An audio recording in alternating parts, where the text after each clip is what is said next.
said all of that in character on a comedy show.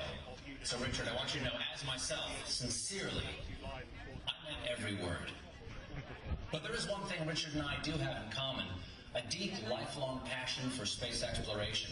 That's why Richard founded Virgin Galactic in 2004 with the dream of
Unfortunately, I on the spacecraft today.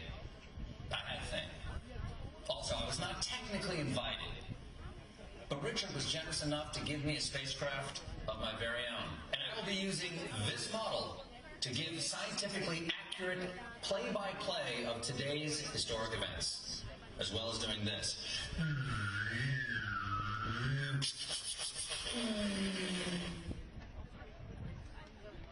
The Virgin Galactic crew are an inspiration to be bold, to be audacious, and to never give up in the pursuit of even your wildest dreams. So let's now take you to where the action is happening, live in the studio at Spaceport America, where your other co-hosts are standing by. First, one of the newest members of the Virgin Galactic team. She's a science author, an expert in space exploration, a bioastronautic researcher, and most impressively, a TikTok star. Kelly Girardi. Great to have you here, Kelly. Next.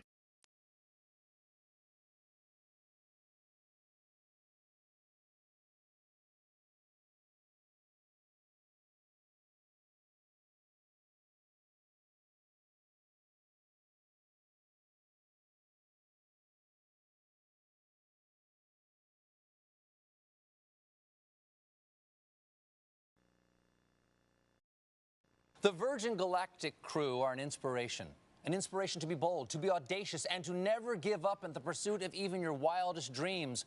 So let's now take you to where the action is happening, live in the studio at Spaceport America, where your other co-hosts are standing by. First, one of the newest members of the Virgin Galactic team. She's a science author, an expert in space exploration, a bioastronautic researcher, and most impressively, a TikTok star. Kelly Girardi. Great to have you here, Kelly.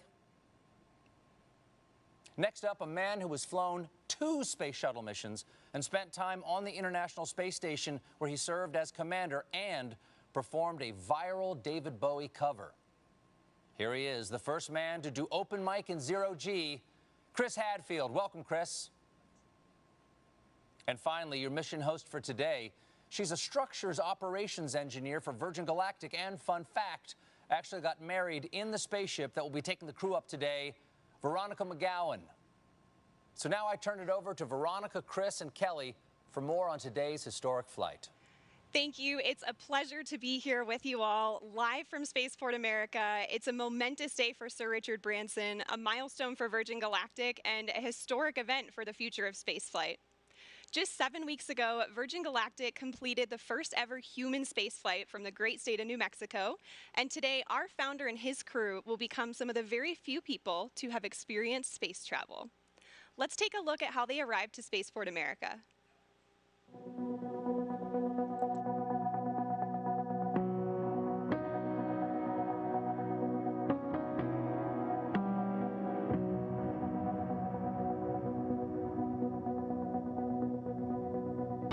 Astronaut 004, Surisha Bamla. launch is astronaut 004. Congratulations, Unity 22. You are officially registered for space.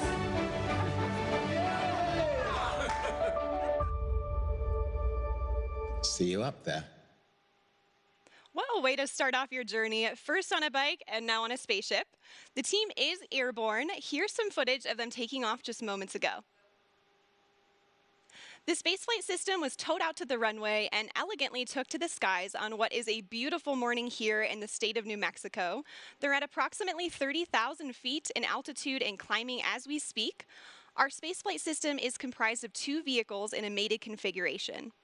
Our mothership Eve, named thoughtfully by Richard after his late mother Eve, and Spaceship Unity, named by the late Stephen Hawking as a vehicle that will unite the world through space. Once at the launch altitude and location, Eve will release Unity for a voyage to space. So today is the day, everyone. Chris, what is the significance of today's flight? You know, I love it when the stuff of dreams becomes a reality. And we've been dreaming of commercial spaceflight, of people being able to fly in space. I mean, since the very first pioneers started flying, the X-15, which was the wonderful program in the 60s, was so much like the profile that they're going to follow today.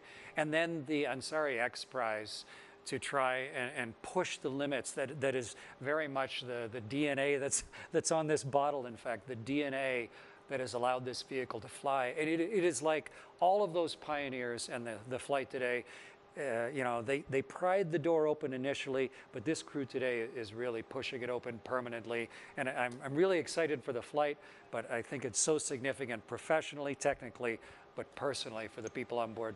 Absolutely, and you mentioned opening up that doorway. Kelly, you're one of the people that's going to be going through that doorway soon. We are so thrilled to have you here to get a preview of what you're going to experience on a Virgin Galactic mission in the not too distant future.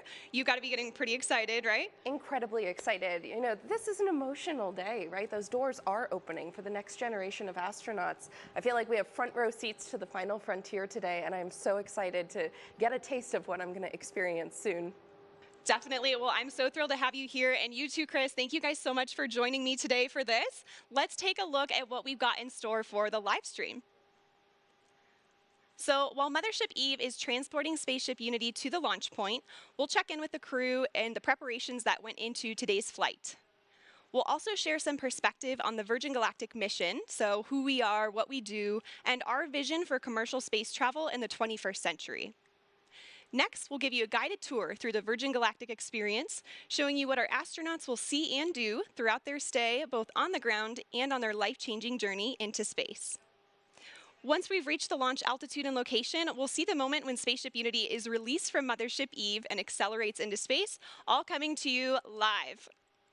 So there's some incredible energy building here at Spaceport, and we're happy to have some special guests on site taking in this experience. My co-host, Kevin Prieto, a procurement specialist here at Virgin Galactic, is downstairs right now. Kevin, what's the vibe like down there? Thanks, Veronica. I am currently here at Spaceport America's hangar floor, where the ships usually reside, but as you just saw, they're on their way to space. Right behind me, I have the rocket motors we use for launch. And to my left, a very important person, CEO of Virgin Galactic, Michael Cole-Glazer. Michael, good to see you. It's great to be here, Kevin. Michael, I have one question for you, and that is, what does today mean? Kevin, this is a landmark moment for Virgin Galactic. It's a landmark moment for the new commercial space industry. And it certainly is a landmark moment for our founder, Sir Richard Branson, who right now is showing that when you have the fortitude to follow your dream, you can make a hugely profound impact on the world. It's a historic moment because today we are endeavoring to open access to space for all. Can you imagine? Being up there and looking back down has to be one of the most amazing feelings, and we can't wait for more people to experience it. I have to say how proud I am, Kevin, to have all my friends and colleagues who are today's crew representing the entire company.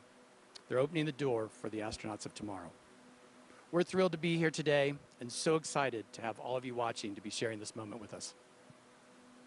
It sure really is a historical moment for us, and I'm excited to be here. I'm going to be out in the street, so I'll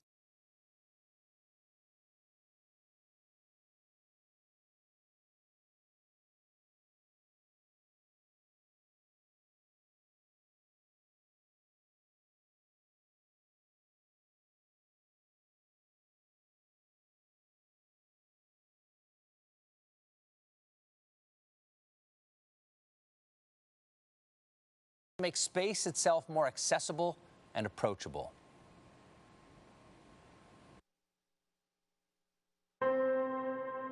Line 3. Hello. Hi. Have you ever thought about going into space, Richard?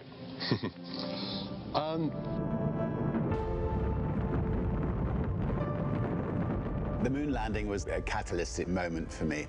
I remember my dad taking me outside onto the village green, and we just looked up at the moon. I really did think that myself and many other young people would one day be able to go into space. I waited and I waited and waited for that opportunity, and it never came. They got me thinking. I went to the registry office and I registered the name Virgin Galactic Airways. It's a brilliant innovation story. The origins of spaceflight at the time, it was big government. The X Prize was a chance to turn that into a much more personal spaceflight experience. Spaceship One claimed the X Prize, and it proved the dream was possible. This was the first private venture to go to space, return safely, and do it again just 2 weeks later. And then from there, we just started expanding. We knew we wanted a bigger system. We wanted something that you could float about the cabin, actually experience zero gravity. Virgin Galactic offers the first real platform where we can actually open it up to make space for all of us.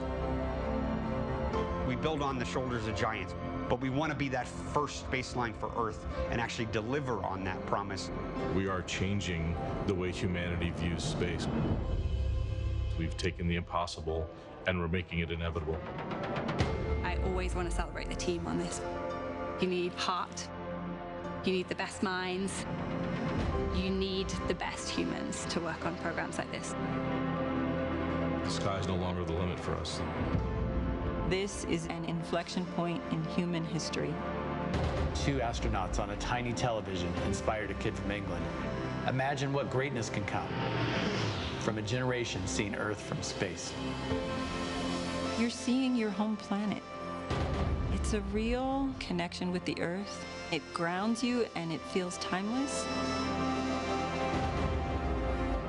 I think in the same way that I was inspired by the moon landing. Release.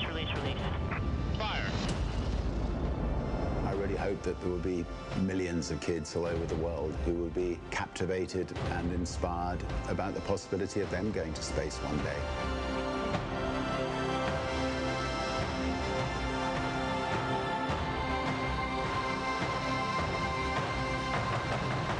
Have you ever thought about going into space, Richard?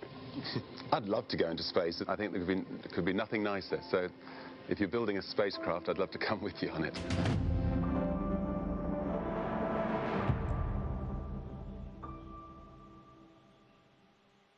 Truly inspirational, and right now all of that inspiration is up in the sky as the Virgin Galactic spaceflight mission makes its way towards the launch point. Let's take a look at these onboard camera footages now and see what we've got here. We are already at 40,000 feet. You can already see the incredible view and the sky starting to darken there. This is already higher than what most regular commercial airliners will travel at. So I'm sure all of our astronauts are taking in that view already and getting really excited and prepared for the mission. Now, Kelly, we hope to connect live with Richard throughout the show here. What would be going through your mind if you were on board with him right now? Gosh, you know, aside from the overwhelming excitement, right, I think it would just be a sense of awe, the hard work and the vision that it took to get to today, and the magnitude of what it means for the next generation of humans who are going to experience the wonder of spaceflight. Absolutely. I mean, this is certainly the dawn of a new space age, and Mothership Eve is currently ascending still. We're already over 40,000 feet. Our target launch altitude for today is 45,000 feet. But in addition to that launch altitude, we also have a designated release point within the airspace. So while you may see us get to altitude rather quickly, we'll continue to complete our flight path until we get to that designated launch point. So everything's looking really good. Again, they're over 40,000 feet now, and just a beautiful view you get there already. I imagine they're just getting really excited for their upcoming space flight.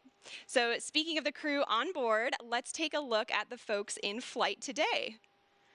Virgin Galactic pilots are without a doubt among the very best of the best. They're some of the most experienced pilots in the world, and there are very few flying machines on Earth or off Earth, that these professionals haven't flown.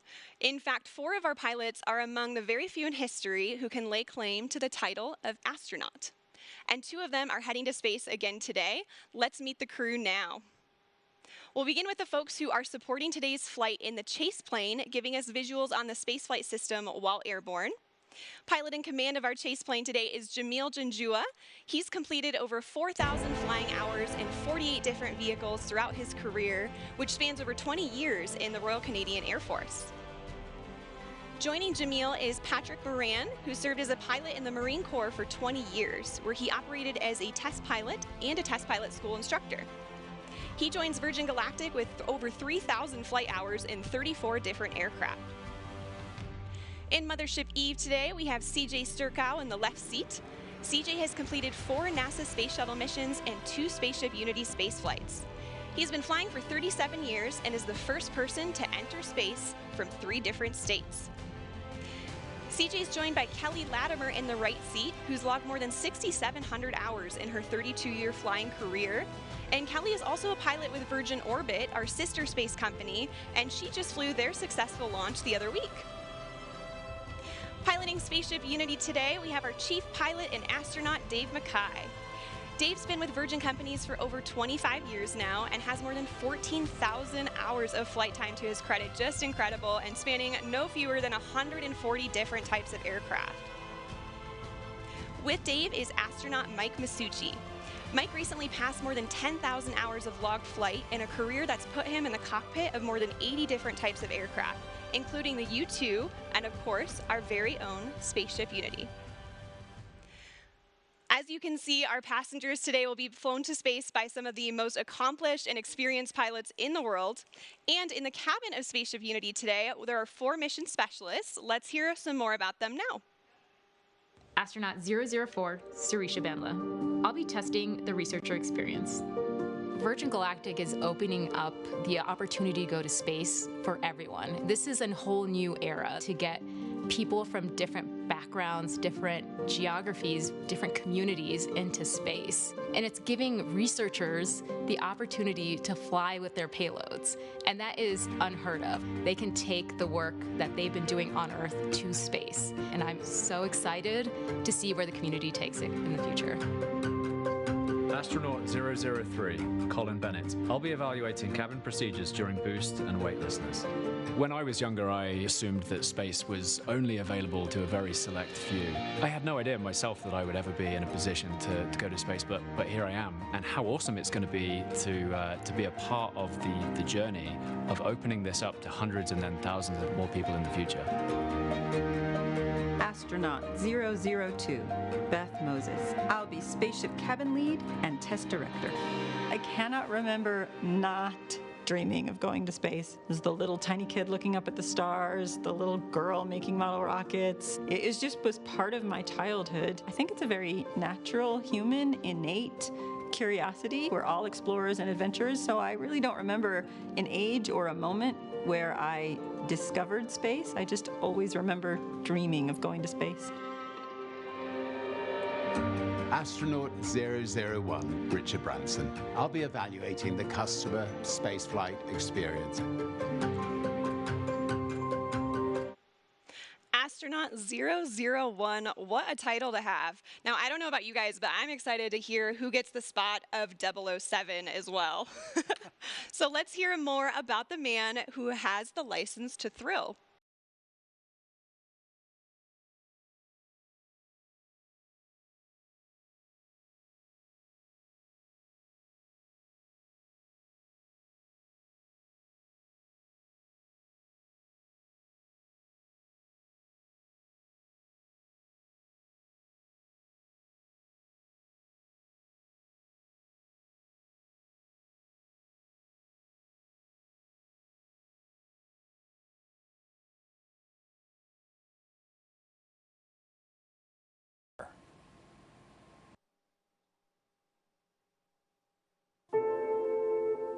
Dear Mum, you always told me to reach for the stars.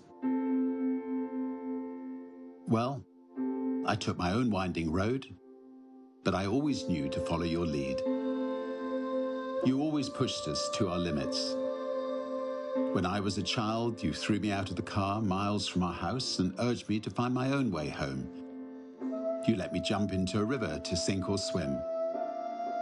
You and Dad taught me and my sisters independence and loved us with fierceness and tenderness. You were always an adventurer. You took glider lessons dressed as a boy, enlisted during World War II, toured Germany as a ballet dancer after the war. You flew treacherous routes as intrepid cabin crew for start-up airlines. You took us into the great unknown on family holidays. You treated every day as a chance to explore. Before the word existed, you were always an entrepreneur.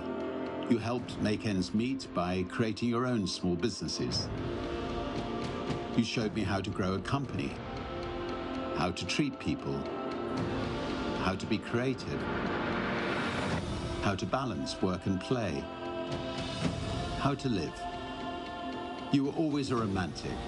You and Dad showed Joan and me the way to build a life filled with humor and heart, hope and humility, honesty and happiness. You showed us the value of kindness, the magic of laughter, the beauty of music, and the joy of family.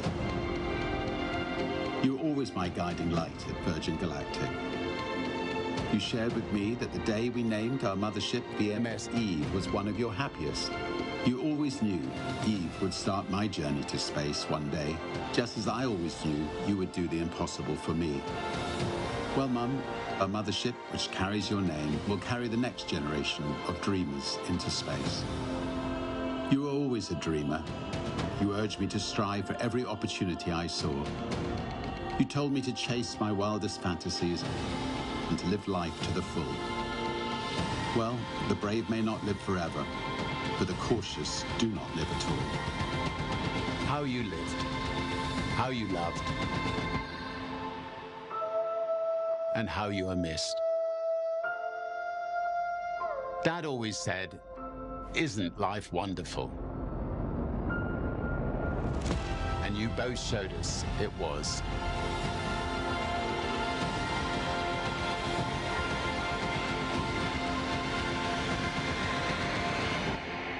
Always.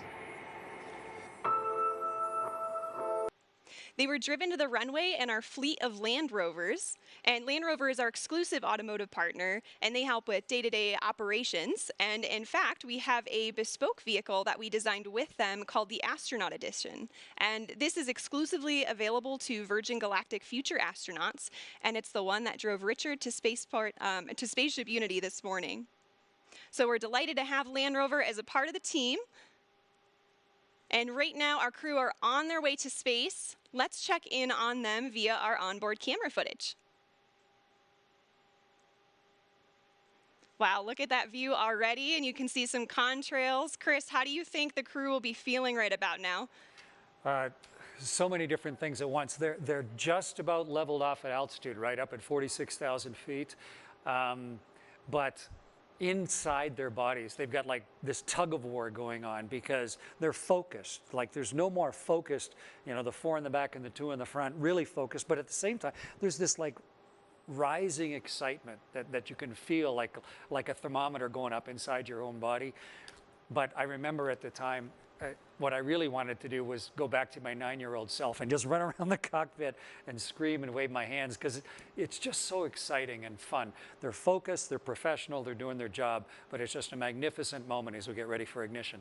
Yeah, I mean, I'm sure there's certainly a mixture of excitement and anticipation with our crew today, but they will all be focused on the task at hand, as you said, and preparing themselves to run through their individual test points. And on the subject of testing, today's spaceflight is an opportunity for us to evaluate our cabin experience. It's the environment where our passengers will cross the 50-mile border defined by NASA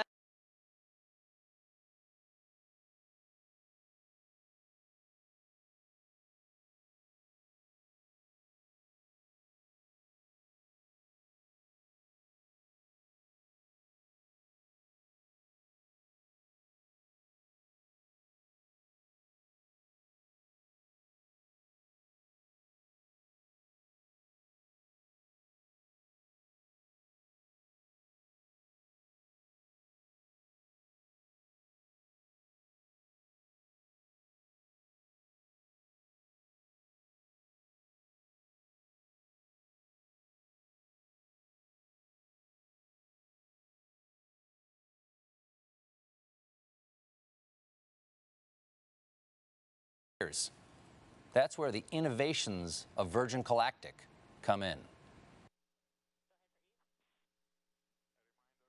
What does spaceflight with Virgin Galactic entail? Well, it has a unique combination of revolutionary design innovations that make it like no other vehicle that has ever gone before. Firstly, air launch. Most rockets you see make a loud and bumpy vertical launch from the ground. To launch from the ground requires huge amounts of energy to lift the vehicle from a static start and to propel it through the thickest parts of the Earth's atmosphere. Instead, Virgin Galactic spaceflight starts with a smooth runway takeoff, not dissimilar to a conventional commercial airliner. The spaceship, attached to a mothership, gracefully ascends to the launch altitude of around 50,000 feet, bypassing the thickest parts of the Earth's atmosphere, making it far more energy efficient and far more comfortable for the passengers inside. When the vehicles have reached the launch altitude and location, Mission Control provides clearance for release. Release, release, release. The pilots activate the launch and set spaceship free. Within seconds, the rocket motor ignites as the vehicle starts its rapid ascent toward the stars. During this awe-inspiring journey, the spaceship reaches speeds of up to 3 times the speed of sound. And out the window, passengers will watch the color change from blue through indigo, and then to the iconic inky black as they soar into space. Once the rocket motor shuts down, passengers will unbuckle their seatbelts and float effortlessly around the cabin, enjoying the childlike freedom of zero gravity. The cabin becomes a spacious, 3-dimensional playground as passengers experience space firsthand, helmet-free. The ship has an incredible 17 windows, and passengers won't be able to resist being drawn towards the undeniable, euphoric beauty that lies beneath, as planet Earth looks right back at them in all her majesty. Whilst enjoying weightlessness and the life-changing view, the vehicle is preparing itself for re-entry into the Earth's atmosphere, utilizing the second design innovation of Virgin Galactic's space system, the Feather. There's FPGs. Re-entry is arguably the most challenging aspect of space travel and has largely been approached in 2 ways, with winged vehicles or with capsule spacecraft. The revolutionary aspect of Virgin Galactic Feather technology is that it enables the vehicle to act like a winged vehicle when it is advantageous to be a winged vehicle, and then behave as a capsule when a capsule design gives you the advantage. On the way to space, the spaceship folds in half, with the booms moving upward to a 60-degree position as our pilots put the vehicle into an elegant backflip. This points the windows straight back towards Earth, offering passengers astounding and unobstructed views. This maneuver also allows the vehicle to behave like a capsule on re-entry, spreading the friction heat generated from re-entering the Earth's atmosphere across the entire underside of the spaceship, and aerodynamically enabling it to reorient itself from any position. Once the ship has slowed down and starts to travel through the thicker parts of the Earth's atmosphere, where a winged vehicle is advantageous for maneuverability, the booms come back down from their feather position, and the spaceship gently glides back home safely and smoothly, ensuring a thrilling yet comfortable ride for those on board, and landing on the same runway it took off from. A truly extraordinary design, fit for an out-of-this-world experience.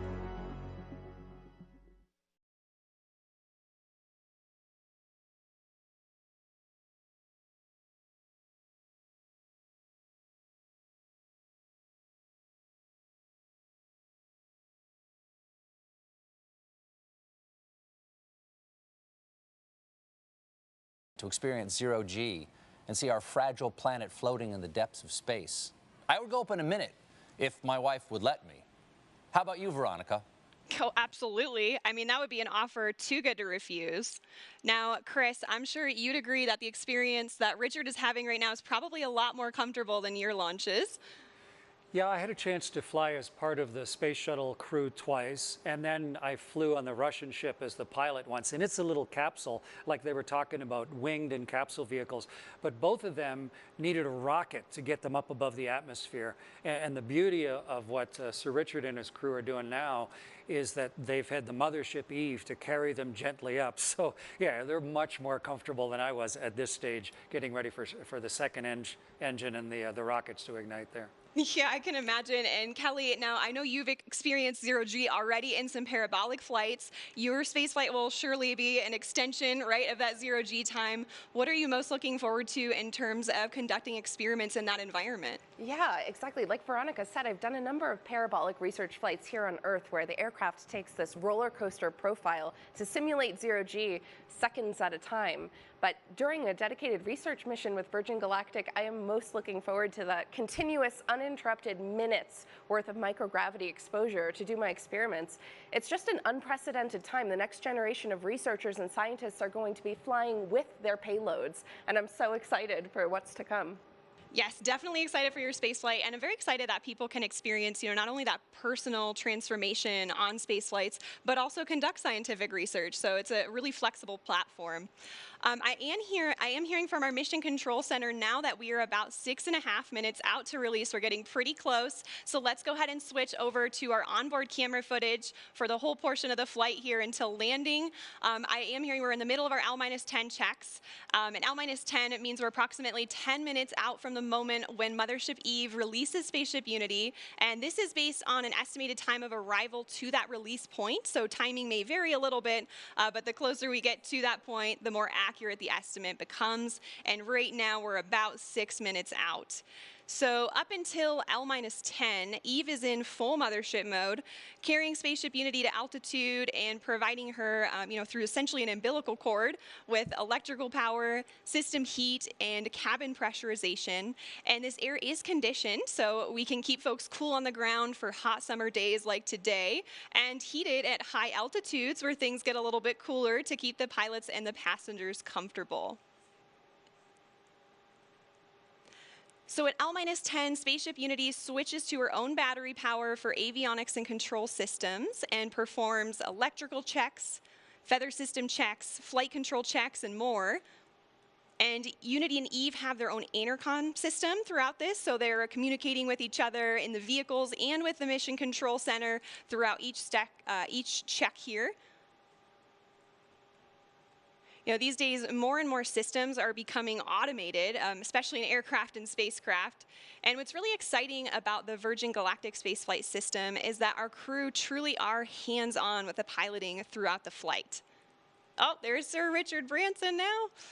It's so exciting to see them in the back. I'm sure they are just getting incredibly excited. And of course, as mentioned earlier, we have Dave and Mike up front. We have an amazing team of pilots here, and they just love to pilot a vehicle that is arguably the most exciting vehicle in the world to fly. And I imagine, this also provides passengers with an additional level of comfort, knowing they have crew members with them throughout the duration of the flight. There they are again, just moments away at this point. It's looking like we're about 4 minutes and 20 seconds out now.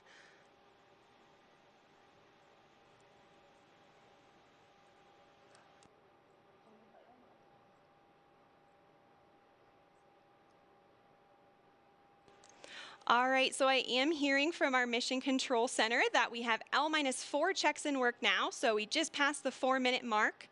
At this point, the pilots are ensuring the spaceship is in its launch configuration after going through the various L-10 checks, just confirming all settings are back in their place and go for launch. Now, this is also the point when Spaceship Unity will isolate her air supply from Eve and prime the rocket motor by opening the backup oxidizer valve. And once these actions are complete, the pilots are going to seek clearance for release from MCC. And that's shorthand for our Mission Control Center. We have 2 MCCs supporting today. Our primary Horizon is located here at Spaceport America, and they're being supported by the Oculus Mission Control Center at our manufacturing base in Mojave, California. These teams consist of experts across various departments and disciplines within the company, and they're verifying checks with the crew today every step of the way. All right, and I've just heard from MCC that our L-4 checks are complete. We are roughly 3 minutes out from release at this point. It's getting really exciting. I don't know about you all, but I can feel the anticipation building just watching the screen and looking at their faces. Look at that, they've already got big smiles on. And we have just received clearance for release on time from Mission Control Center. So we are 2 minutes and 30 seconds out now. I can only imagine what it would be like to be on board. This must be incredibly exciting for the crew.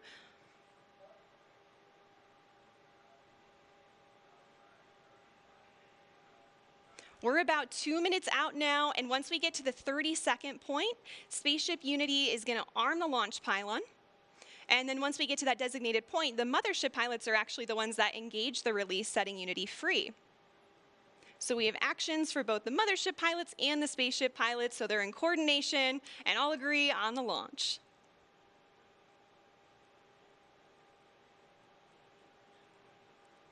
Yeah, it's a hugely exciting and focused moment right now. Definitely. 1 minute and 30 seconds.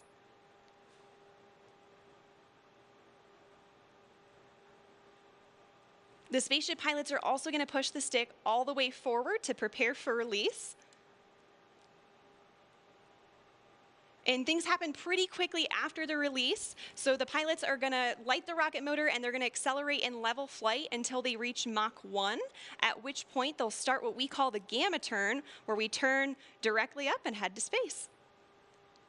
1 minute to release now. It's getting real.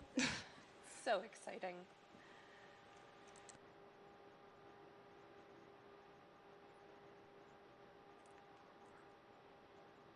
"45 seconds.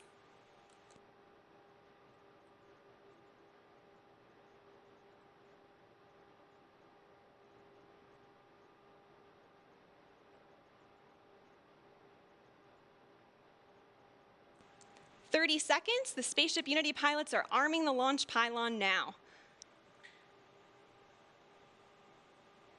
We are armed for release. 20 seconds.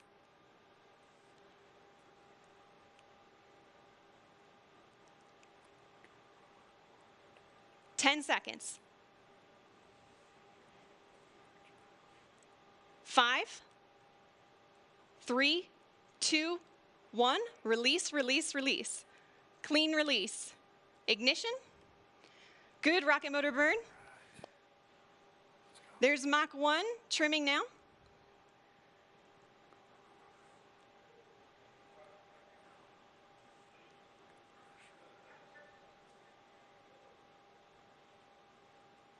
Trim complete. Unity is pointed directly up and heading to space. Things are looking great. We are 25 seconds into the burn now, approaching Mach 2. 30 seconds, Mach 2. Everything's looking really good and stable. 40 seconds. 45 seconds. 50 seconds, approaching Mach 3. There's Mach 3. And 60 seconds, and that is a full duration burn, folks. We are headed to space. And the passengers in the back have been cleared to unstrap. Our predicted apogee is 279,000 feet and climbing. The pilots are now unlocking the feather, and as soon as they do that, it's going to initiate a backflip for Spaceship Unity. This is normal. We want those windows pointed down towards the Earth to maximize that incredible view. So feather is coming up now, and the pilots are also enabling the RCS, or reaction control system, which is what they'll use to control the attitude of the vehicle while we're outside the atmosphere.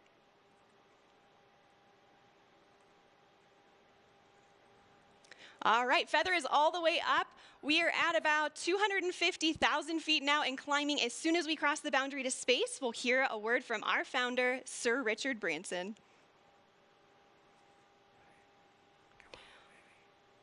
Welcome to Space, Unity 22.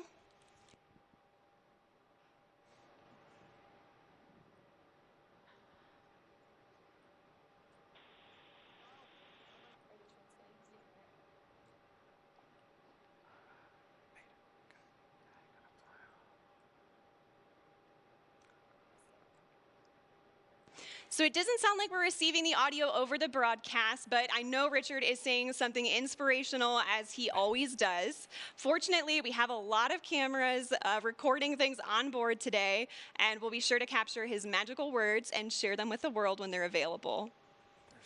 We reached apogee 282,000 feet. Remember the day, remember where you are, and remember who you shared this with, and remember the name Virgin Galactic, because today, space is virgin territory. The culmination of a life's work, more than a half a century since the world rejoiced in and was transformed by humans leaving planet Earth, Sir Richard Branson fulfills his long-held dream of experiencing space with his crew. Congratulations again, Richard, and congratulations also to Sarisha and Colin on becoming astronauts today. And welcome back to space to Dave, Mike, and Beth. Oh, you can see them now?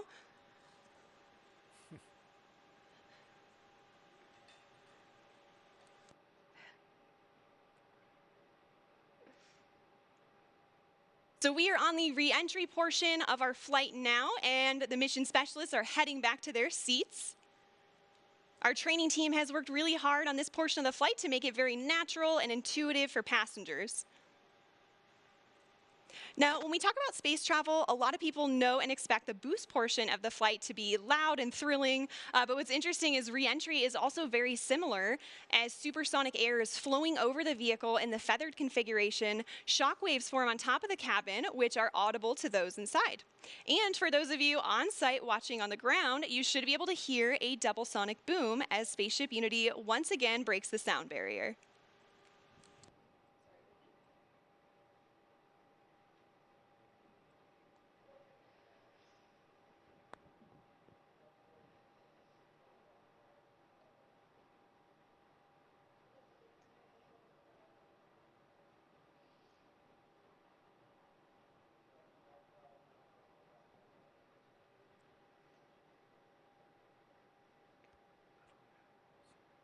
All right, folks, we are now subsonic, just under 75,000 feet in altitude.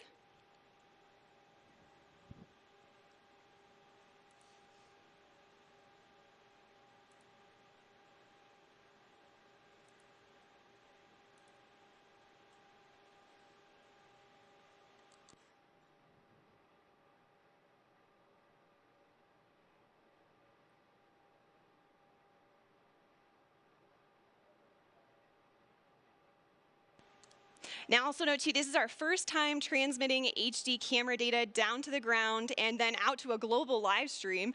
So please do bear with us, as we may occasionally see some drops in the feed, but we still have some really great ground footage coming in here. Oh, there we go. Now we can see that is the tail cone of Unity. And the pilots are lowering the feather now. Now, as the feather comes down, the nose of Spaceship is going to drop. This is normal and expected. Once that feather's down and locked, the pilots will begin a gentle pull up to a level attitude. And I'm hearing the feather is down and locked now. So at this point, Spaceship Unity is a glider, so it's all about balancing her potential and kinetic energy. So if the pilots want to go faster, they point the nose down, and if they want to go slower, they bring the nose up.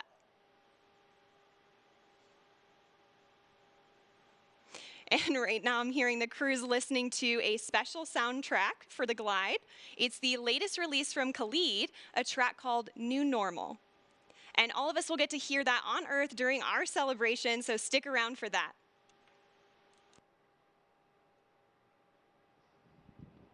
I don't know about you all, but I am still feeling overwhelmed and excited about what we just witnessed. And there's one person in particular who's got to be having all of the feels right now. You can see him sending a congratulatory shake to his passenger, Colin Bennett, there with him. Let's see if we can connect with the crew again here. Is manual dump to 200.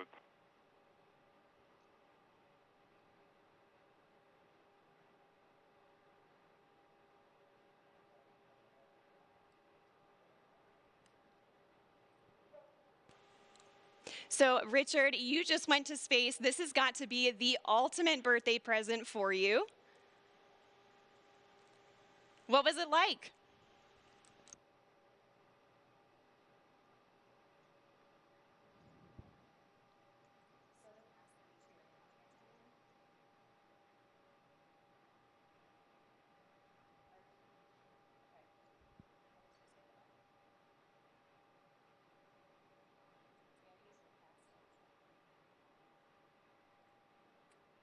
All right, folks, again, sorry, we're not getting that transmission through the live broadcast. But again, we do have lots of recording devices aboard the spaceship, and we will be sure to release some footage of Richard and the crew up there today.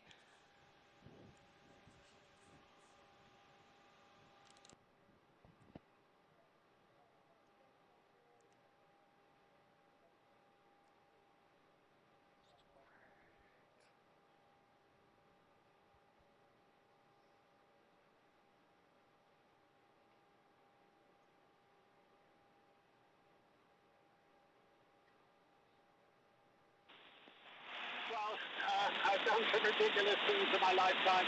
That was really, really ridiculous. So I just can't wait for whoever did one day to be able to experience it. It's a complete experience of a lifetime. And now I'm looking down at a beautiful spaceport.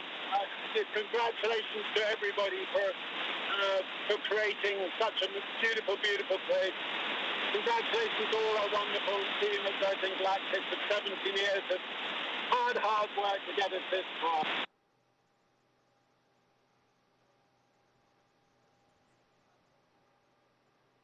All right, so I'm still happy we could catch a little part of that. It seems like there's a little bit of a delay in the transmission there. It does have a long way to travel. But you could tell by the smiles on their faces, they just had the ride of their lives. We are so excited for them to land and party the rest of the day with, like astronauts, in the typical Virgin fashion.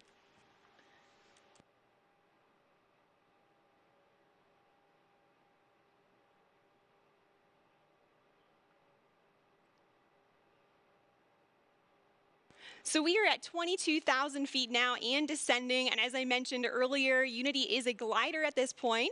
So the pilots right now are discussing their energy management plan. And pretty shortly here, they'll be meeting up with our chase aircraft with Jamil and Patrick to get some really cool visuals of Spaceship Unity.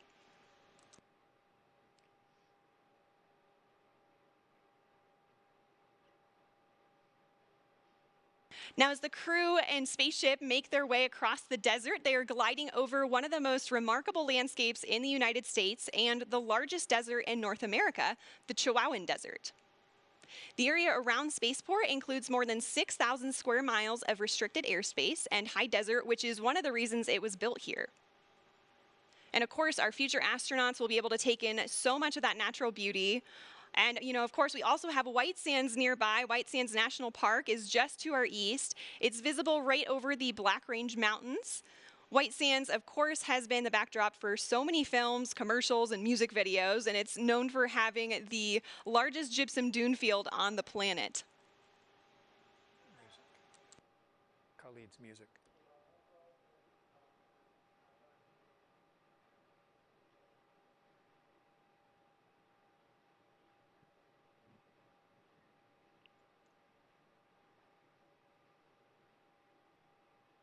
So also nearby is the Oregon Mountain Desert Peaks National Monument, and that's nearly 500,000 acres of protected land that our guest families will be able to experience.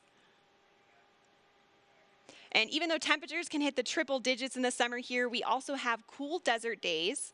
And fortunately, our pilots and crew can stay comfortable thanks to their spacesuits.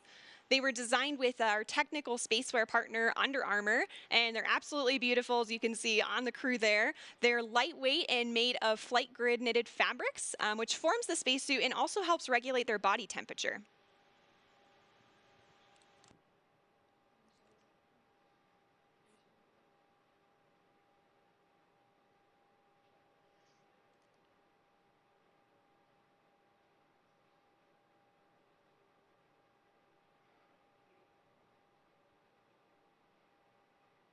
So also to commemorate this flight from New Mexico, we reached out to the Zia Pueblo, who gave us permission to use their sun symbol on our spaceship. This symbol is also a part of the New Mexico state flag, and it's embedded with symbolic meaning.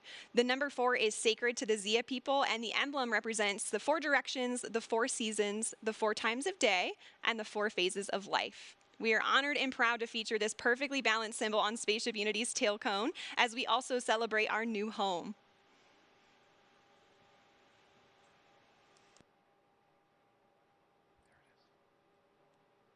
Oh, you can see the chase in the background there outside of Richard's window.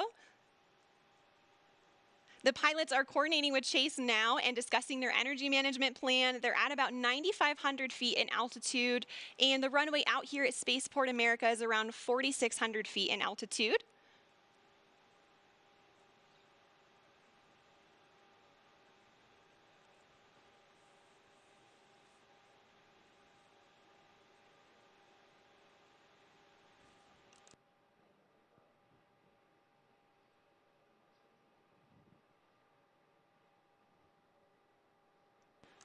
All right, we have 3 landing gear down and locked. Now the pilots are going to be landing on runway 34 today, so that's coming from the south and towards the north for those of you on site watching. And for the non-pilots tuning in, those numbers represent the first 2 numbers of the magnetic heading of the runway. So for example, 34 is 340 degrees on your compass. We are just about 1,000 feet above the field now and on final. 500 feet above the runway. 300 feet. Over the threshold.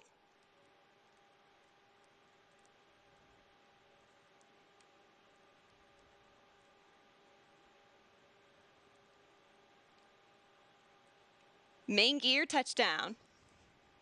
And we're going to hold it just like this for a minute before bringing the nose down.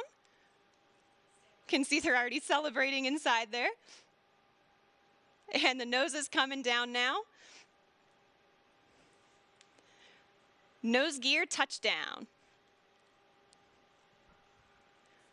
And braking.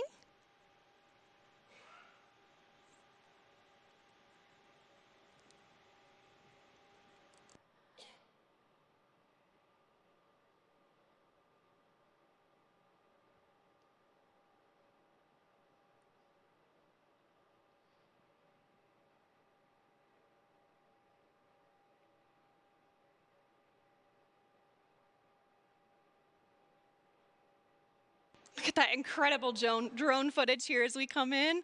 And there is full stop. All right. A perfect landing. Virgin Galactic has just broken through the commercial space from our operational home base, Spaceport America. A beautiful day of flight. What a moment. Congratulations to everybody on board, and of course our very own Spaceship Unity, who returned to space today. And of course we also saw beautiful flying from our Eve crew, CJ and Kelly, and brilliant work by our chase pilots, Jamil and Patrick, all of whom are still in the air right now. Great job to you all. Ladies and gentlemen, there it is. More than half a century since the world rejoiced when humans first achieved spaceflight, Richard Branson fulfills his dream of experiencing space travel.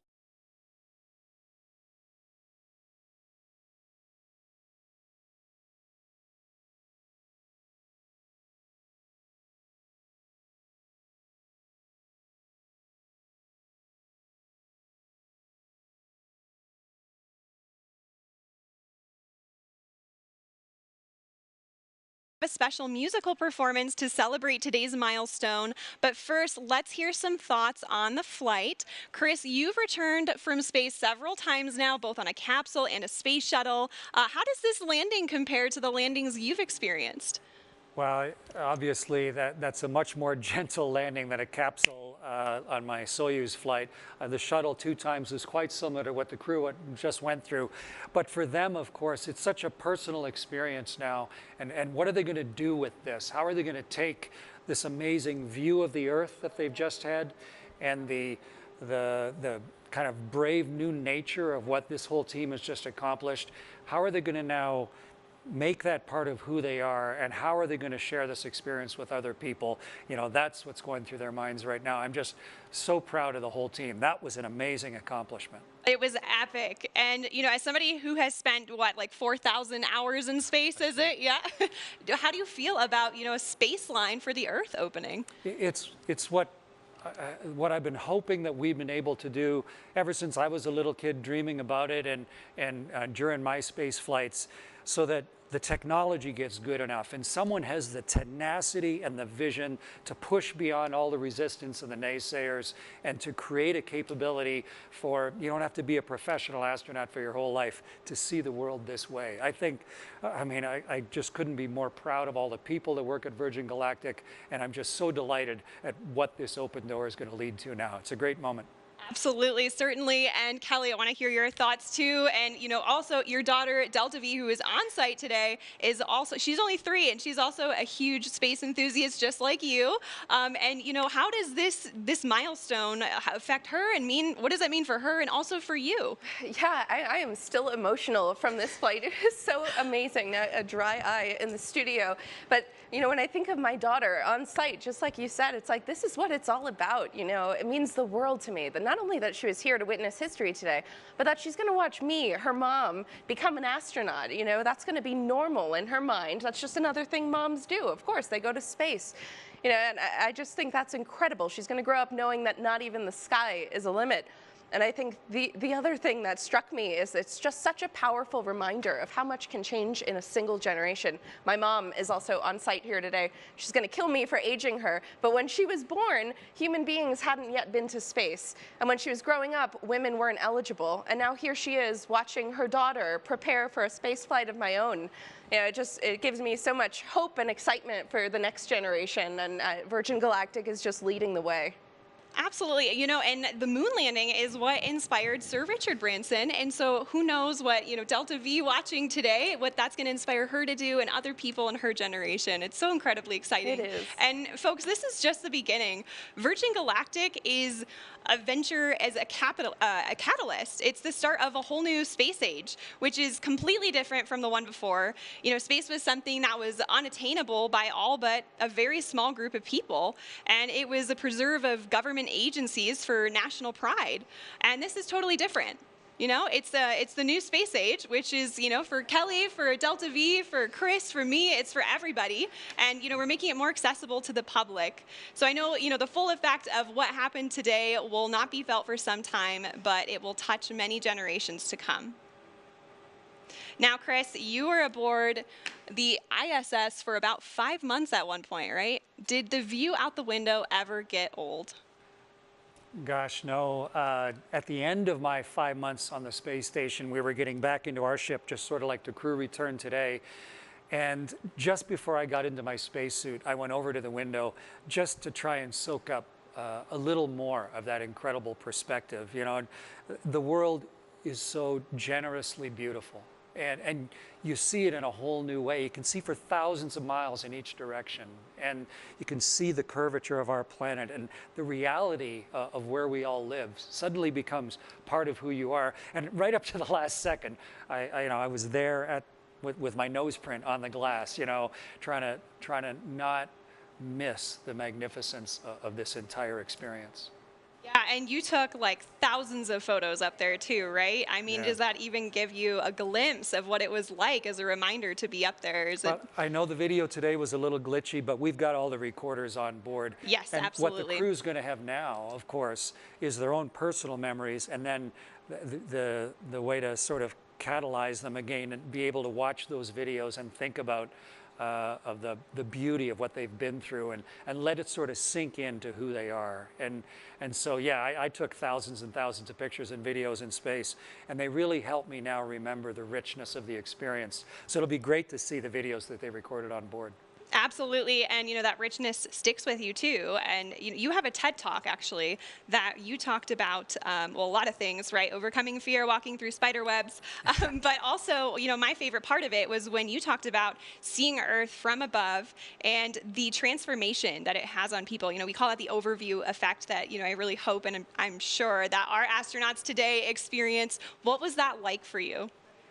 Yeah, I've been so lucky to see the world from that point of view, and as one of the very first human beings to have the responsibility and the privilege of being up there, and to have a vehicle like Virgin just put up today that is allowing more eyes than just my two to see it, to understand not just the geology of the world, but us on it. You know, all 7 billion of us, and you know, we're on board this little spaceship of Earth, and you can actually get a palpable sense of that from on board the ship. And the crew of you know, Unity, their 22nd flight here today, they now have that inside of them.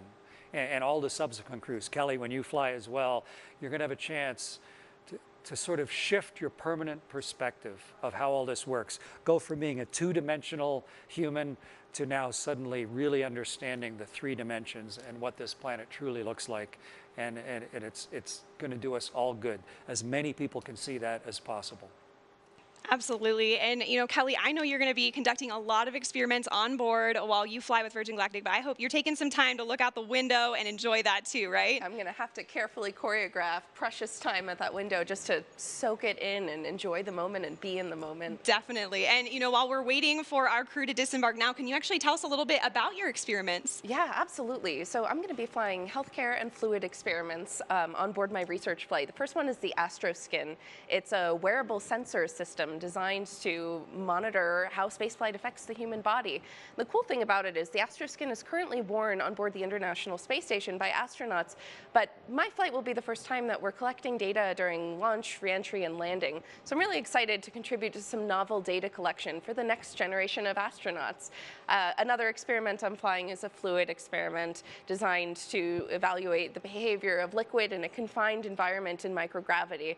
That's also going to be fun because I'm going to be interacting with a fluid cell that has a camera attached to it, and data collected from that experiment can help inform, you know, new technologies related to life support systems or novel designs for syringes for administering medicine in space. So I'm very excited for the opportunity to take my payloads with me to space. Absolutely. Well, that's so cool. I am hearing that our Chief Medical Officer, Tara Castleberry, is approaching the vehicle now, and they are going to do a medical debrief with the crew. So we'll see that here momentarily. And our crew is actually going to join us later in the broadcast, where they will receive their astronaut wings. So, Chris, I'm sure you have a vivid memory of the day you received your wings. Yeah, wings that we wear on our chest, they're a measure of a lifetime of work and purpose and personal accomplishment. And all of the different organizations, of course, have their own wings. But when I flew in space, it was the very first time a Canadian pilot had flown a spaceship. And so my country designed astronaut wings specifically for me. And it was the leader of my country, my prime minister, in fact, that put the wings on my chest. So that was a huge honor for me to have, you know, the Prime Minister of Canada to take these new wings that had minted to show a new human accomplishment, and then for me to have that as part of who I am for the rest of my life. And so it's a huge honor for me that I'm going to be part of that ceremony for these folks that just flew now. I was just going to say, now you get to return that honor to the crew today. It's so exciting. I know you have a really important role to help present those astronaut wings, so we're all looking forward to seeing that. As our pilots and passengers prepare to make their way back to spaceport, let's hear a little bit more about our special musical guest who will celebrate their arrival.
We just witnessed the crew disembark from the spaceship, and what a hero's welcome they received. That was so adorable, seeing all the friends and family greet them now officially as astronauts.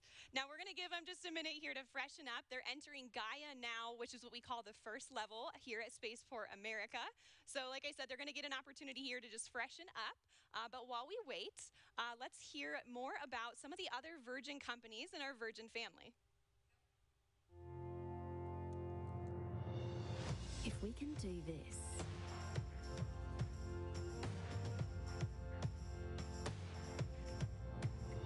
imagine what else we can do.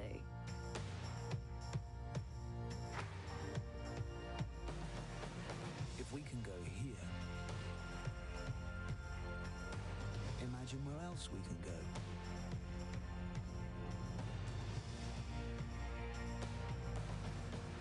If we can feel this.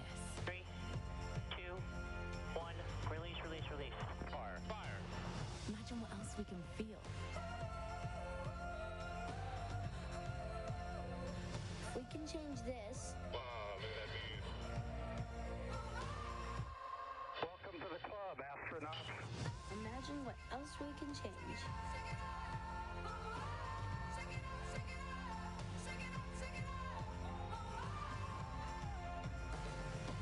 If we can share this,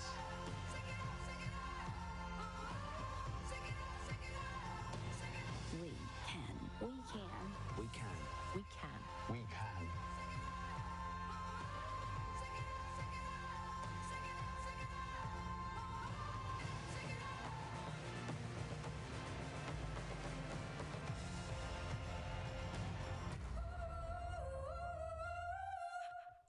It's so wonderful to see how all of the Virgin companies are making a difference in the world. Now, you saw some of our footage from our previous flights in that video as well. Let's see some highlights from today's flight.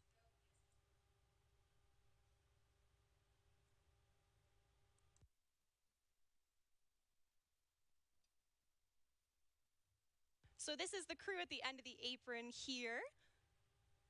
And you can see Richard getting out of his Land Rover, getting ready to board spaceship with the crew. And there they are, getting fastened into their seats and getting ready for takeoff.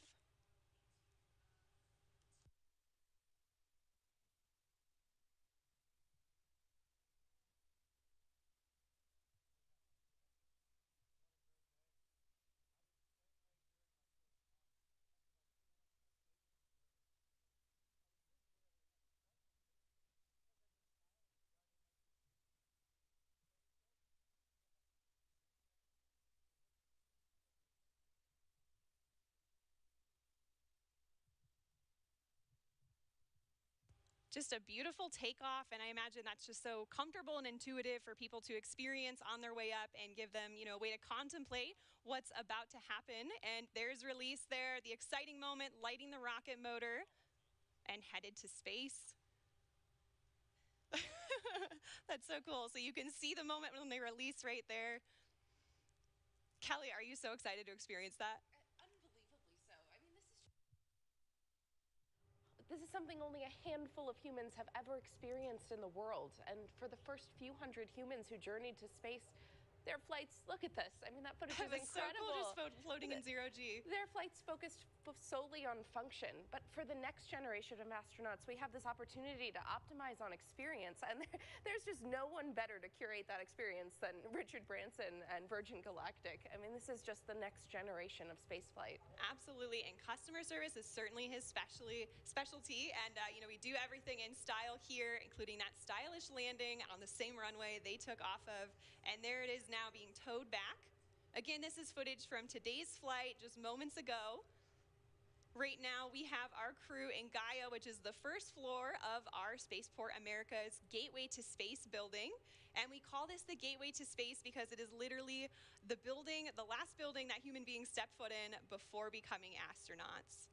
And these moments, like Richard has said, this is what it's all about.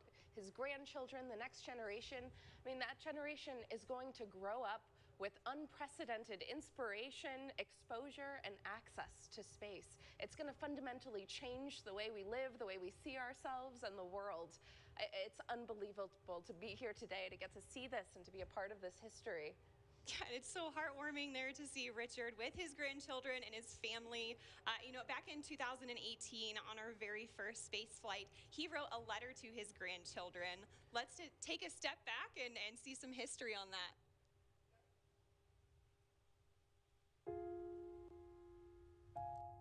A letter to my grandchildren.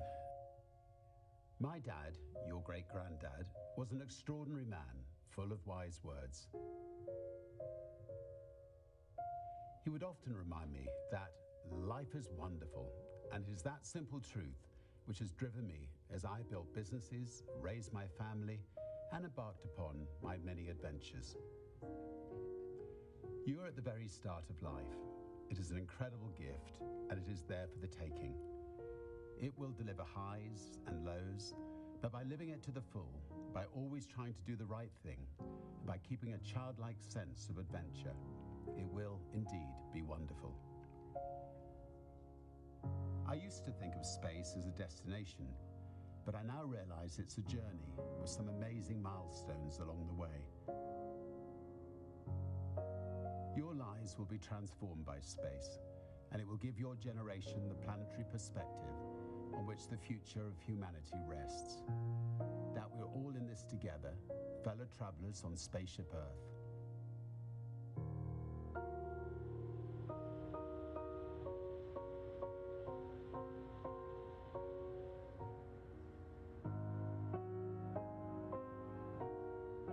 Today we pass the most significant of them all, as our beautiful VSS Unity, along with the hopes and dreams of so many, became the first spaceship built for regular passenger service to put humans into space.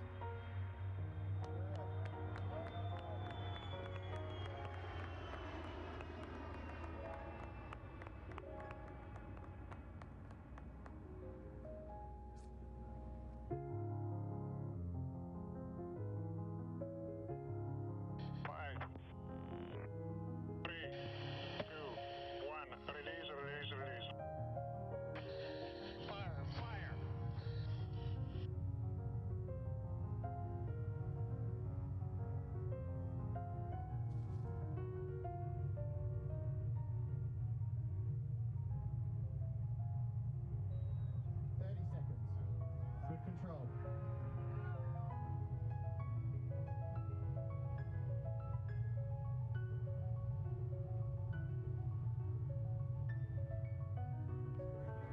Seconds. 58 seconds. Motor shutdown. 2.8.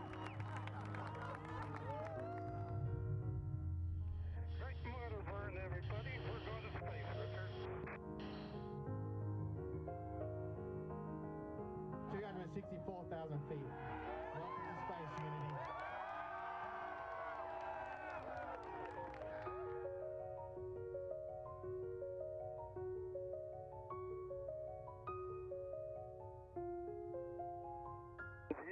Incredible.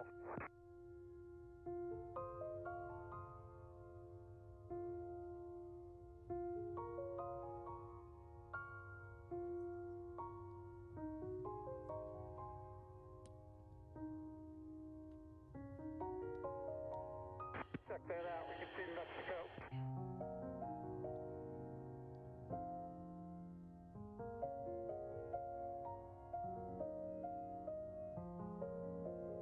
Spaceship Unity, welcome to space. Copy base, $1 million view.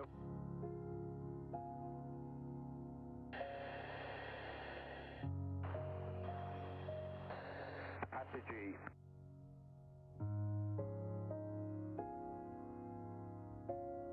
Virgin Galactic has shown that when you set off on challenging but important adventures, exceptional people come forward to join the journey. People who are consistently by your side and on your side. People who share your dreams and people who help make them reality. Rolling to the right.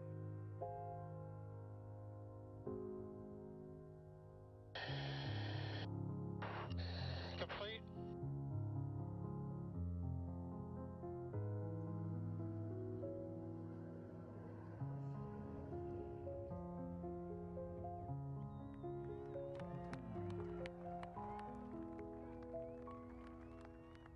As I watch Unity and her brave pilots soar upwards into space today, my vision blurred by tears, I could hear your great-granddad whisper once again in my ear, life is indeed wonderful.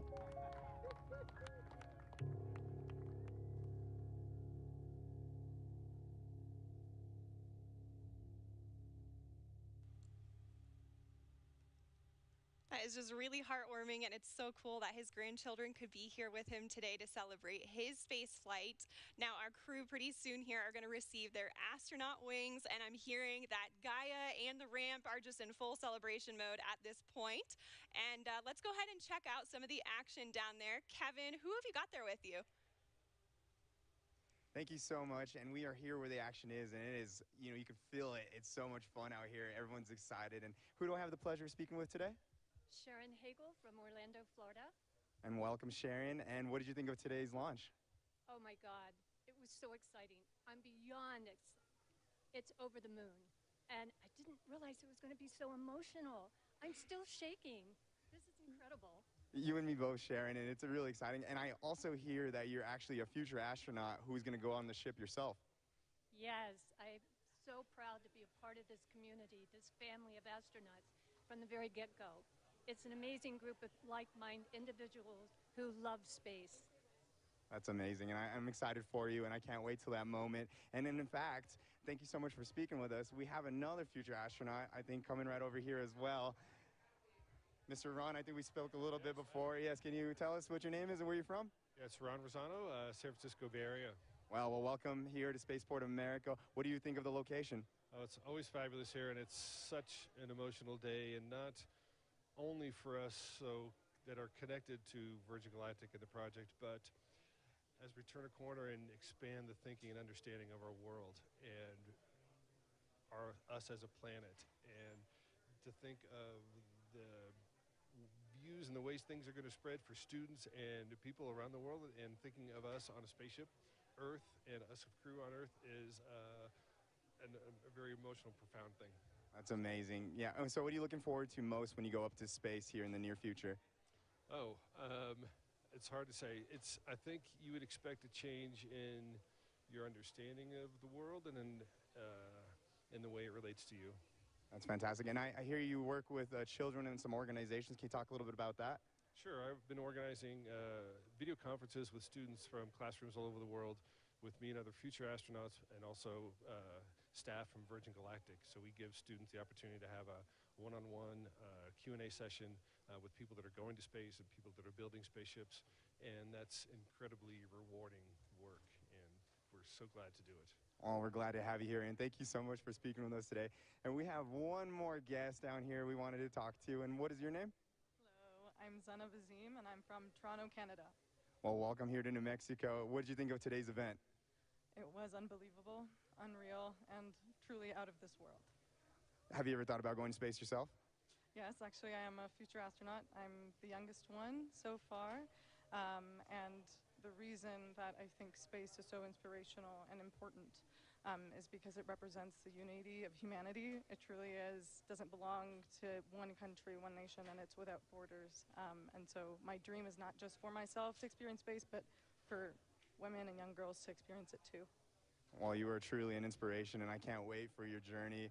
It's going to be coming up soon, and today marks the big day. It's a catalyst for all this, a new day for us in space travel, and here we are. Can't wait to get back in the crowd, so we'll be checking back with you guys in a bit. Back to the studio. It's great to see some of our future astronauts here today. Right now, we have over 600 future astronauts from 60 different countries. I know all of them today, whether they're here at Spaceport America with us or watching from around the world, will be eagerly anticipating the day they arrive here with their friends and family, ready to take in their space flight. All right, ladies and gentlemen, at this time, our amazing, historic, heroic crew are ready to come on over to be fitted for our wings ceremony right outside. Let's hear from a Virgin Galactic astronaut, our Chief Astronaut Instructor, Beth Moses, who witnessed those life-changing views firsthand.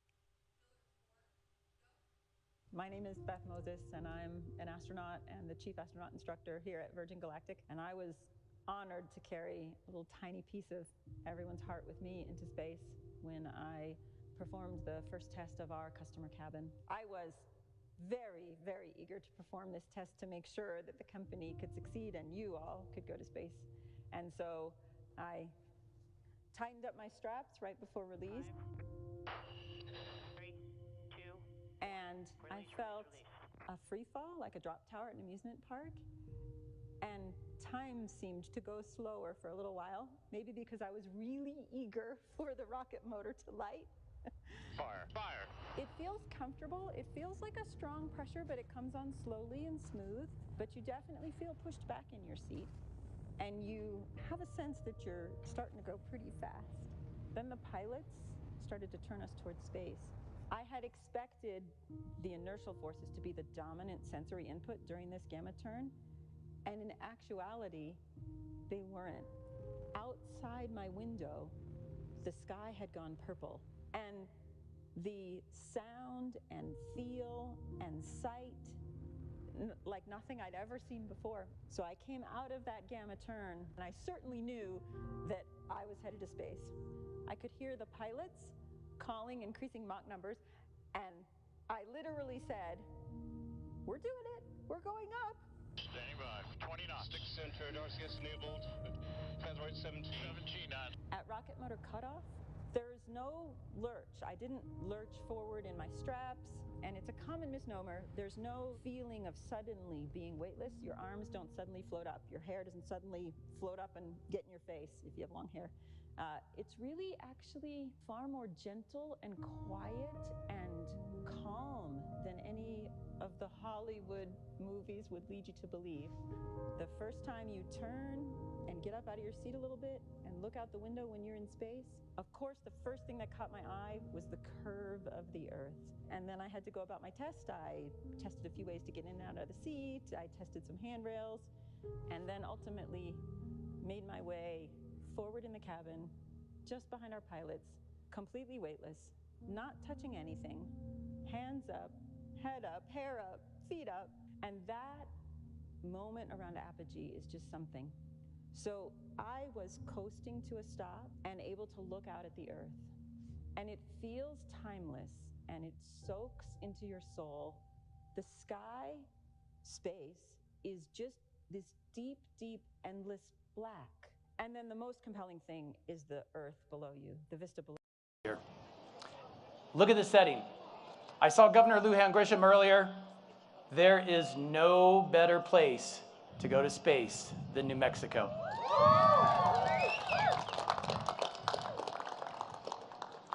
As it goes. I'm still kind of speechless from it all. How about you guys? It is there. Well, we did something incredible today. Is years in the making, almost a couple decades in the making. It couldn't have been done without the hundreds of people, over 1,000 before we got through with everything getting done here. And just a congratulations to the team. For all of you who are watching online, you'll see a few of us on stage, but this was made up by thousands, and we're incredibly thankful to this team. So great job, everybody.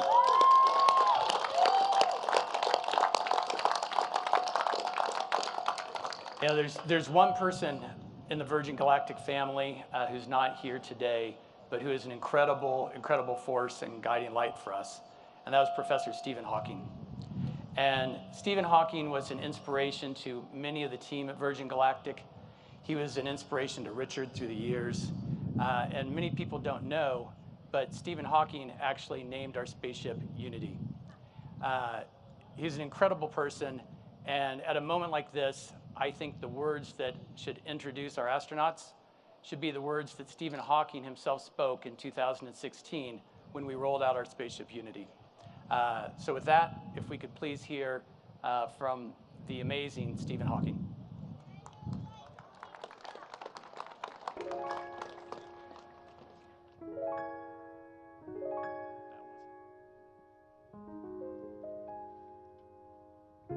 I have always dreamed of space flight, but for so many years, I thought it was just that, a dream.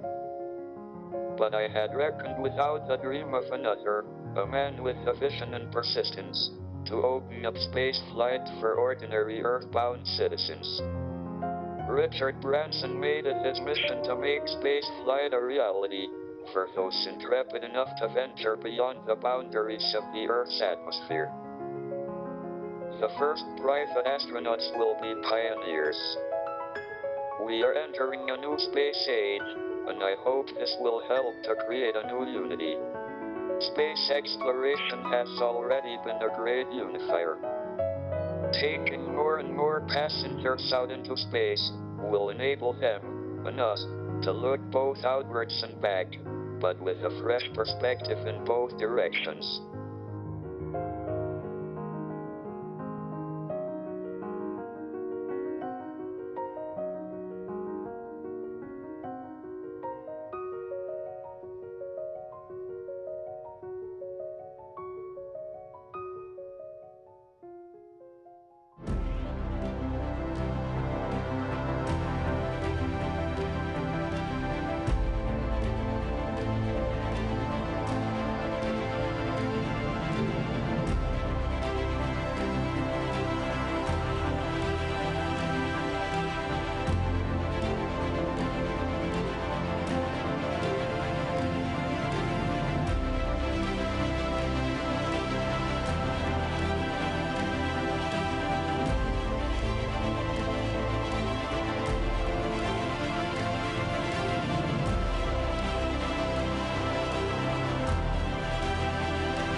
Are you going to be on our wings?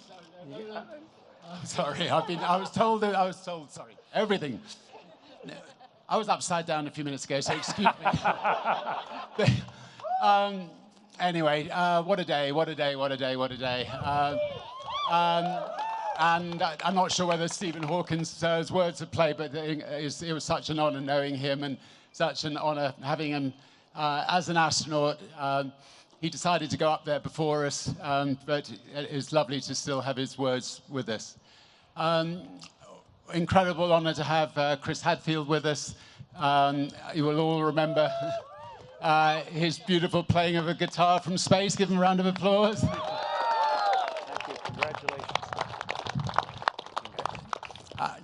I think, like most kids, I have dreamt of this moment since I was a kid, and that honestly, nothing could prepare you for the view of Earth from space. I mean, the whole thing was just magical. And suddenly, you're looking down and you're seeing 3 people looking up at you. And hang on a minute, what are you doing down there?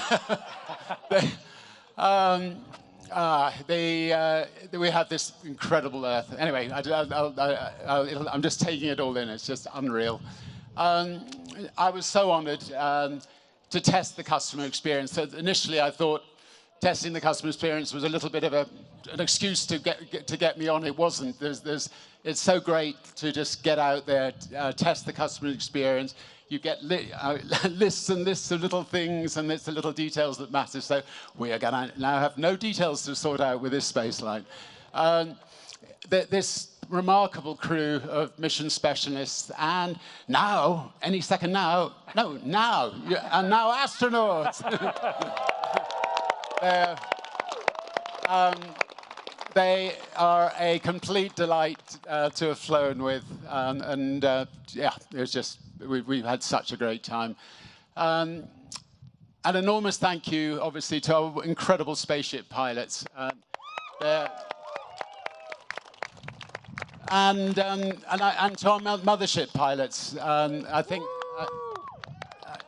think they must, I don't know where they are. If they're here, they should come and join us on stage.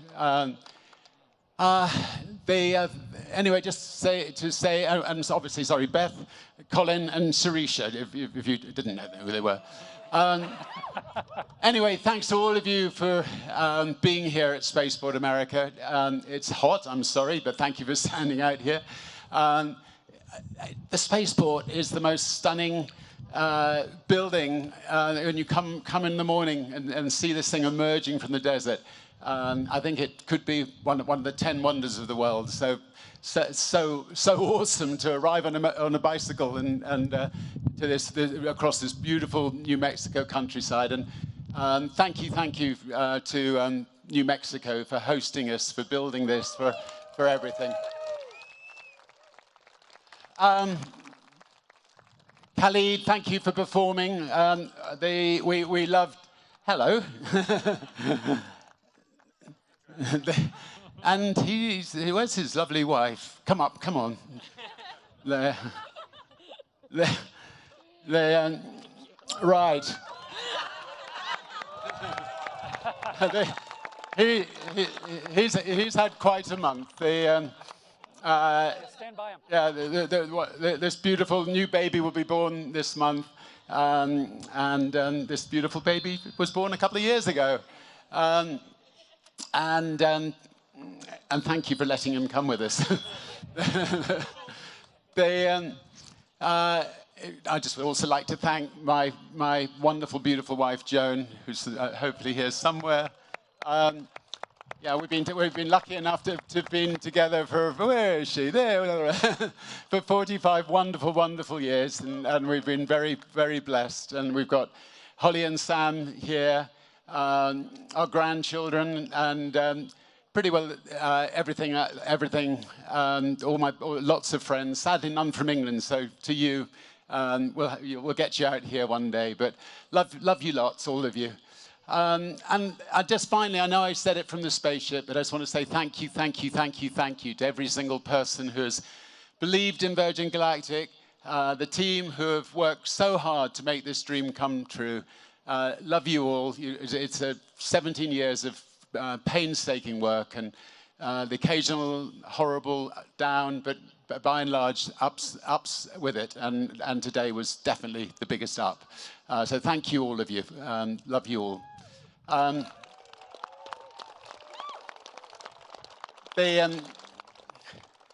The mission statement that I wrote inside my spacesuit was to turn the dream of space travel into a reality for my grandchildren who are here, for your grandchildren, and for many people who are alive today, for everybody. And having flown to space, I can see even more clearly how Virgin Galactic is the space line for Earth. We're here to make space more accessible to all, and we want to turn the next generation of dreamers into the astronauts of today and tomorrow. We've all of us on this stage have just had the most extraordinary experience, and we'd love it if a number of you can have it too. And with that in mind, I have some news. So today, Virgin Galactic is thrilled to announce that we have partnered with Amaze to open space for everyone. So if you go to amaze.com, I think /space to enter, you have a chance to go to space. And every donation supports a charity called Space for Humanity. And you'll be entered into the Amaze sweepstakes for the chance to win not one, but 2 seats aboard one of the first commercial Virgin Galactic space flights. And with my Willy Wonka hat on, a guided tour of Spaceport America given by yours truly, and I promise lots of chocolate in the factory. I mean, the exciting thing about this is that if enough people all over the world participate, it just means we can just keep on, the charity can keep on doing tickets for people. So it's a lovely sort of self-propelling way of just trying to get lots of people who couldn't have otherwise afforded to go to space, So just imagine a world where people of all ages, all backgrounds, from anywhere, of any gender, of any ethnicity, have equal access to space. And they will in turn, I think, inspire us back here on Earth. If you've ever had a dream, now is the time to make it come true. And I'd just like to end by saying, welcome to the dawn of a new space age. Thank you. Thank you. Let's do pins. You can keep that. Okay, thank you. Let's do wings now. It has been a tremendous day here in New Mexico. A beautiful sunny day. And it's the time of year where from the sycamores and the maples, the little keys, after having worked so hard to grow vertically, are going to detach from the mothership of their tree and float and tumble and plant a seed somewhere else. And the wings that are the Virgin Galactic wings that I have the huge privilege of pinning on the crew are those sycamore seeds and the sycamore wings. It's just a beautiful acknowledgement of the work and the passion and the risk and the accomplishment of everybody here, and specifically these 4 new astronauts. So if I could have you come up first here, please. All right.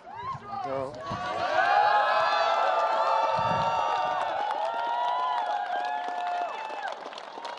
Everybody, Sharisa Bandla, astronaut!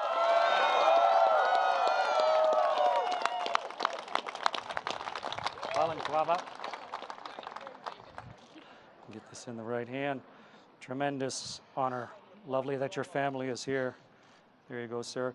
Ladies and gentlemen, Colin Bennett, astronaut!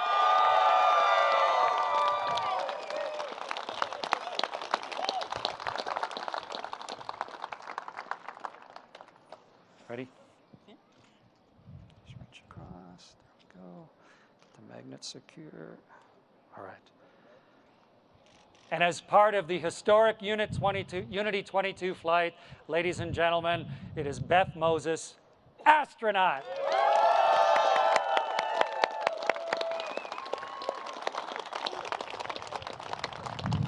And I don't know of anyone on Earth with the wild vision, the confidence where so many people don't have it, the willingness to take chances, the tenacity to follow it through, and the chance then to celebrate with everyone than this man sitting next to me. And so it's a ridiculous honor for me, sir, to be able to give you something that you have earned so handily. Thank you. Thank you. Nice chest, Richard. That's good.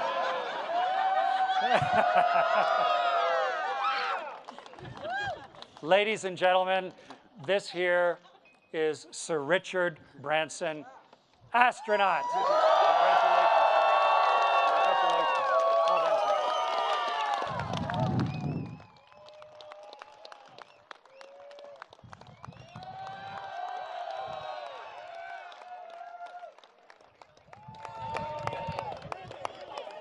Congratulations. Well done, sir. Congratulations, guys. No, thanks. Chris. Well done. Thanks for coming out. That was well done. wonderful. The ship okay? Oh, yeah. It was an interesting time. Really? Oh, yeah. She's ready to go again. There you go, guys. Oh, I'll get out of the way.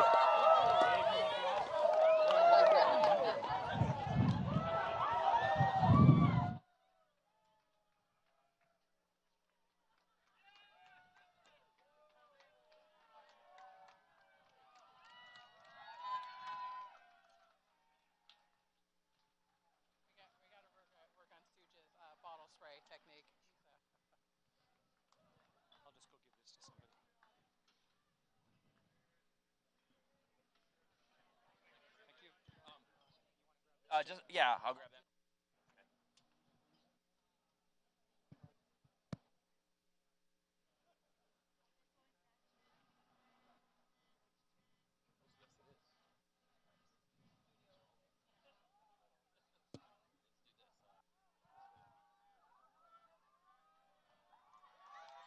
Thank you so much.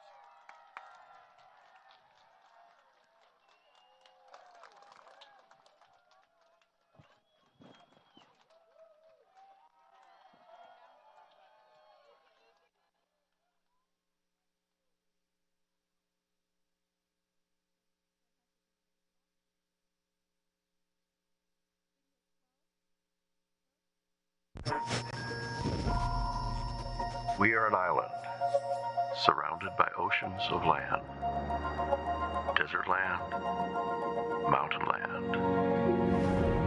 Each time